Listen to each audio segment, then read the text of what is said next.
Alain Lakabarats, qui est un juge qui a toujours été en juridiction, aujourd'hui à la plus haute juridiction, et qui a toujours travaillé sur les aspects européens. En tant que membre du CSM, il représente aussi le CSM au sein du réseau, au sein de l'Union européenne des hauts conseils de justice, et il est membre depuis l'origine du Conseil consultatif de juges européens du Conseil de l'Europe. Donc il travaille à la fois avec l'Europe des 28, bientôt 27, et l'Europe des 47, et c'est à l'intérieur de ce raisonnement avec les collègues étrangers qu'il va essayer de proposer quelle perspective aussi, quel regard extérieur. Regardons chez nos collègues comparables, des pays comparables, comment ce débat est posé.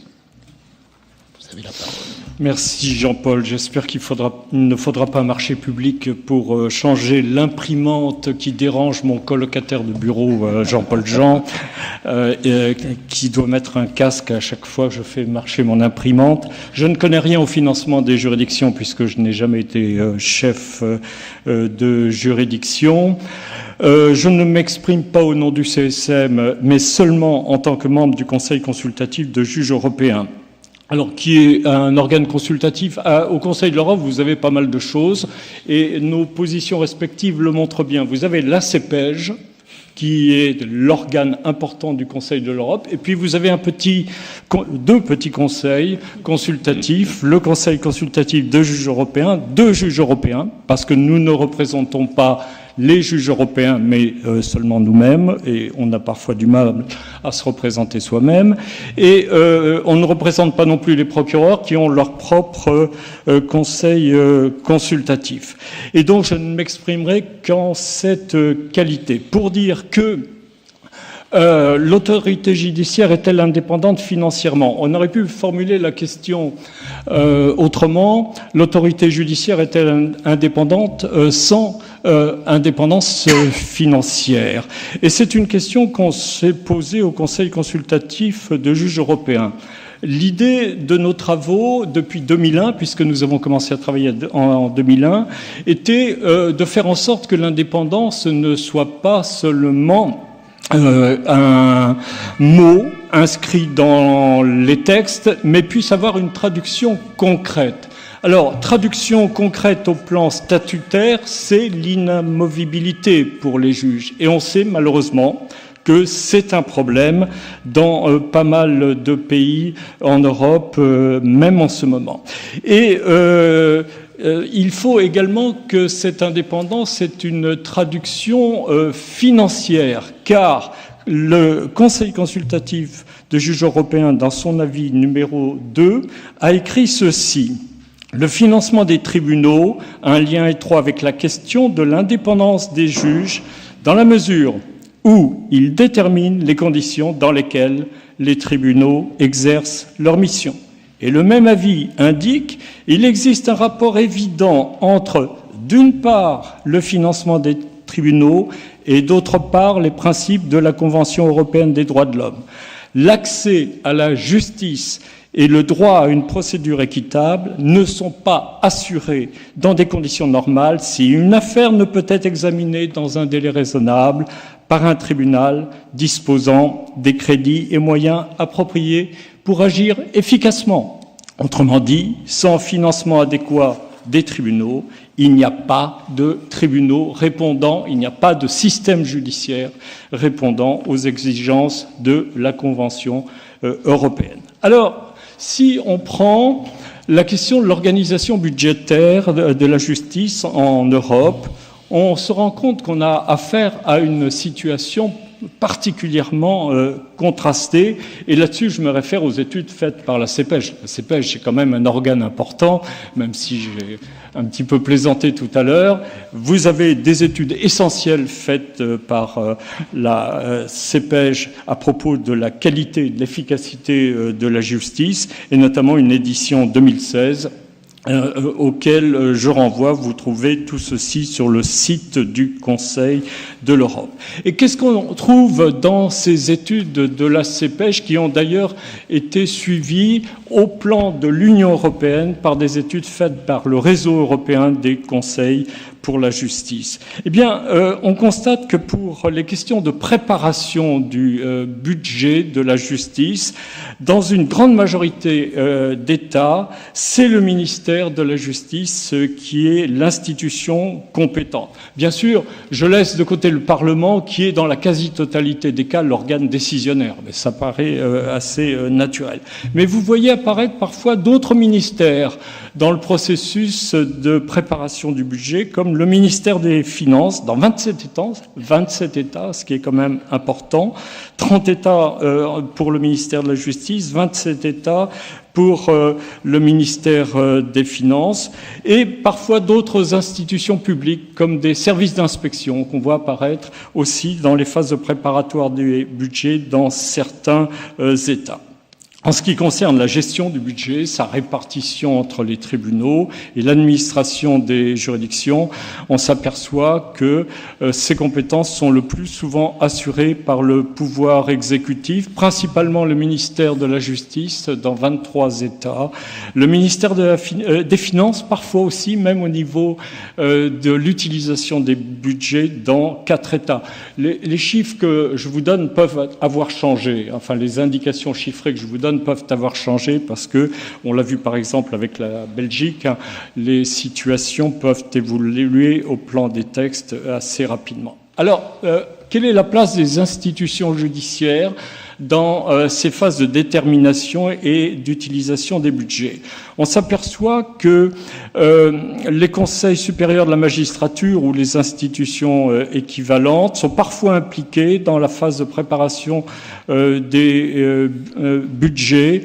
On trouve une application des conseils dans 16 États et parfois 12 États. D'après les chiffres toujours des mêmes études de la CPEJ, c'est la Cour suprême qui est l'autorité judiciaire habilitée à intervenir dans cette même phase préparatoire. Je donne juste un exemple qui concerne un de ces États, la Slovénie. Bien sûr, l'élaboration du budget se fait au niveau de l'État, mais pour plus spécifiquement l'autorité judiciaire, c'est la Cour suprême qui supervise les budgets élaborés par les différentes juridictions et qui sert de relais entre le pouvoir exécutif et l'autorité judiciaire.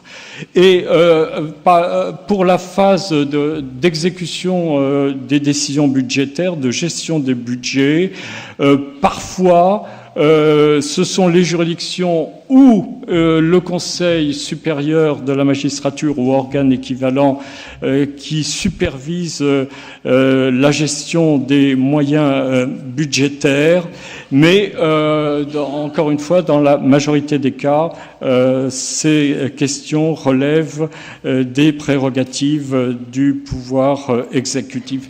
Alors, en ce qui concerne l'évaluation, comment évaluer, comment vérifier l'utilisation des budgets. Généralement, l'évaluation relève d'instances qui dépendent plus ou moins du pouvoir exécutif, mais parfois le Parlement lui-même et l'organe qui supervise les conditions dans lesquelles les budgets sont utilisés. On trouve ce système dans 12 États. On voit apparaître aussi parfois des instances comme le Conseil pour la justice dans quelques États ou la Cour suprême. Et alors, assez original, on trouve aussi, c'est mentionné dans les études de la CPEJ, pour la Grèce, la Lettonie et la Suède et pas mal d'autres États, des instances extérieures comme des services d'audit qui supervisent l'exécution des budgets de la justice. Bon, alors, il y a vraiment de tout dans la pratique actuelle des États. Mais ce que je voudrais dire en deuxième point, c'est quelles sont les orientations souhaitées par les instances de réflexion qui existent au niveau du Conseil de l'Europe ou de l'Union européenne, face à cette gigantesque diversité des systèmes. Vous avez quand même une orientation assez générale tendant à une beaucoup plus grande implication des autorités judiciaires dans les phases décisionnaires et dans les phases d'exécution des décisions en matière budgétaire. La recommandation 2010-12, qui est la grande recommandation sur le statut des juges en Europe, est assez prudente sur le sujet, puisqu'elle se borne de manière facultative à préconiser la consultation des autorités judiciaires sur les décisions budgétaires. En revanche, le Conseil consultatif de juges européens, dans 3 avis qui sont importants, 2 rendus en 2001, l'avis numéro 1 sur l'indépendance des juges, l'avis numéro 2 sur le financement des activités judiciaires, et l'avis numéro 10 sur le Conseil de la justice, c'est l'expression que nous avons utilisée, propose d'aller beaucoup plus loin avec une implication directe des autorités judiciaires dans l'appréciation des besoins budgétaires des juridictions. Et qu'est-ce qu'on dit notamment dans l'avis numéro 2 que vous trouverez aussi sur le site du Conseil de l'Europe? Les dispositions en matière de vote du budget de la justice devraient comporter une procédure qui tiennent compte de l'avis du pouvoir judiciaire. Et on précise, l'une des formes possibles de cette implication active de la justice dans l'élaboration du budget consisterait à confier à l'organe indépendant chargé de la gestion du corps judiciaire, dans les pays où cet organe existe, un rôle de coordination dans la préparation des demandes financières des tribunaux et à faire de cet organe un interlocuteur direct du Parlement pour l'appréciation des besoins des juridictions, paragraphe 11 de l'avis numéro 2 du CCJE. Le réseau européen des conseils de justice, RECJ, a publié sur son site internet en juin 2016 le résultat de ses travaux sur le financement de la justice et dit notamment ceci: la détermination du budget de la justice doit être à l'abri de toute influence politique et il faut faire en sorte, c'est la même idée, que les conseils ou autres organes indépendants équivalents soient impliqués à tous les stades du processus budgétaire et que les priorités budgétaires soient définies avec les autorités judiciaires compétentes. Et dans les travaux du RECJ, il y a par exemple ce que propose le Portugal qui préconise que les autorités judiciaires négocient directement leur budget avec le Parlement sans l'interface du gouvernement.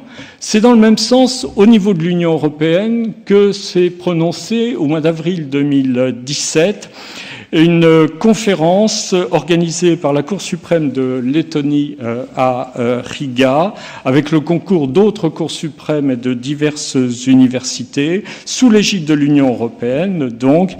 Et parmi les préconisations faites au cours de cette conférence, qui concernait d'une manière globale l'efficacité de la justice, il a été dit ceci: l'une des principales questions touchant à l'indépendance de la justice est celle de son financement.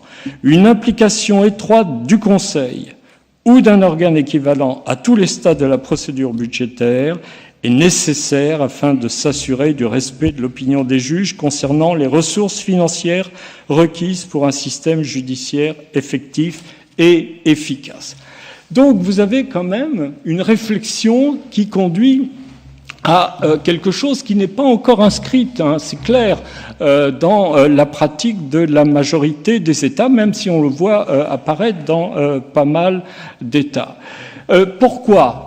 Tout simplement, ce sera ma conclusion, parce que l'indépendance de la justice est un élément de la qualité de la justice. L'indépendance de la justice ne se limite pas à la liberté de décision du juge. Et l'objectif de qualité de la justice ne veut pas être atteint, par exemple, lorsqu'une réforme intervient, les juridictions ne sont pas dotées des moyens de les appliquer de manière concrète et efficace, pour assurer l'ensemble de leur mission, les chefs de cour et les chefs de tribunaux sont obligés de d'opérer des priorités dans le traitement des contentieux. C'est quand même extraordinaire, ça. Nous avons des juridictions qui sont obligées de traiter par priorité certains contentieux, toujours les mêmes, le pénal bien sûr, et les affaires familiales. Et le reste, la copropriété, on en a parlé, ok, ça fait partie des choses qu'on traite quand on a le temps. Et c'est quand même un problème, je pense, pour le fonctionnement de notre institution, d'être contraint par des questions budgétaires de ne pas pouvoir assurer nos missions. J'ajoute un point là-dessus. En France, nous sommes encore, en matière pénale et en matière civile, pour beaucoup de matières, gouvernés par le principe de collégialité. Et quand on est à la Cour de cassation, on sait toute l'importance que présente la collégialité. Qu'est-ce qui se passe en pratique dans les tribunaux et dans les cours d'appel? Ce que nous disait Collel lorsqu'on va les voir dans les juridictions, on n'a pas les moyens d'assurer la collégialité dans beaucoup d'affaires alors qu'on devrait le faire.